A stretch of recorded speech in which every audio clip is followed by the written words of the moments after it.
This whole farm started when my wife and I bought the farm about 5 years ago.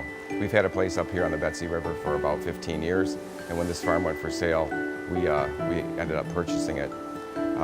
We had no concept that this was going to be a distillery at the time, and we started to renovate some of the buildings out here, planted a little vineyard, planted a little hop yard, and then my brother-in-law Richard turned 60, and his wife Sarah was kind enough to get him a trip to Scotland. Every distillery we were at in Scotland, we ended up talking about the idea of making, really converting this farm back to a working landscape. And but on my journey back to Michigan, I sat in the seat flying back from a vacation, and like a lot of vacations where you come up with a lot of ideas, I thought this isn't really going to happen. And my brother-in-law called me 4 days later and said he had put a deposit on a still from Germany, and we were off and running.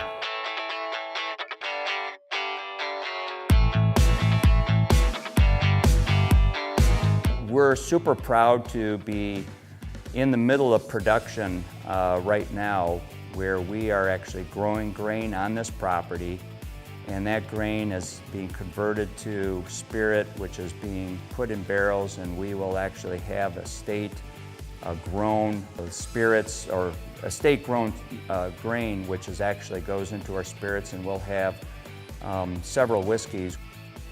The way we really characterize our distillery here is this is soil to spirit.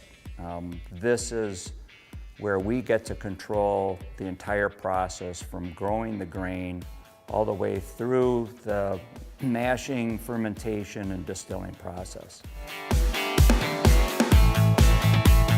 We went into building that tasting room pretty blind because none of us have been in the bar business or in the cocktail business. You come down this dirt road and you come to, for one thing, you come down this dirt road and you think, am I really going to come to someplace out here, or is it just going to be a bunch of farm fields? And then you see the distillery, and then you walk in and you get this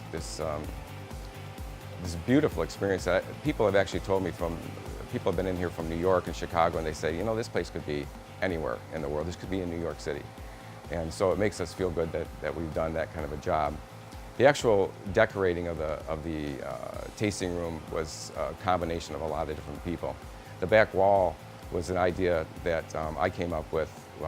All those beams were being used in the barn for renovation, and I thought, what a great way to be able to get some depth onto that back wall. And so we just cut those at all different sizes and put them up on the back wall.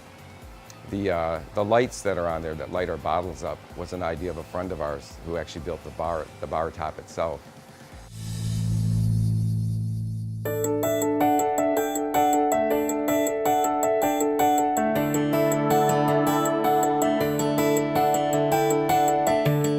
Our two families decided to put our retirements together to actually bring back a farm that's been in Michigan, a working farm since 1887, and commit it to new use. And we are super excited by the community response to folks that have journeyed down this dirt road to see world-class production of spirits, but in an environment that their families can enjoy, and an experience that is unmatched anywhere in Michigan, because it's here where you can actually find and look at the true craft of making spirits.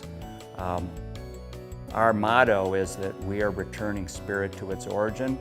The steelhead returns to its origin. We're bringing flavor back to spirits, and we're bringing distilling back to farming. As you look out there on the road, it's a gravel road and there's no drive-by traffic out here. So our concern was, were we going to get enough people to come out here? And so should we put this on the farm, or should we put this in Frankfurt, or should we put this out on the highway? And over the time that we've spent here, if you're out here on an evening and the sun's setting, it's a gorgeous summer day, our hearts were here, and it's like, let's just do it here. And if you've been here on a busy weekend, people find our place. And so it's been a great experience to have it out here. And it's wonderful for us because we can look out the window, or we can point out the window to our customers that come in, and they'll ask us what's growing out there. And we'll say, well, it's rye.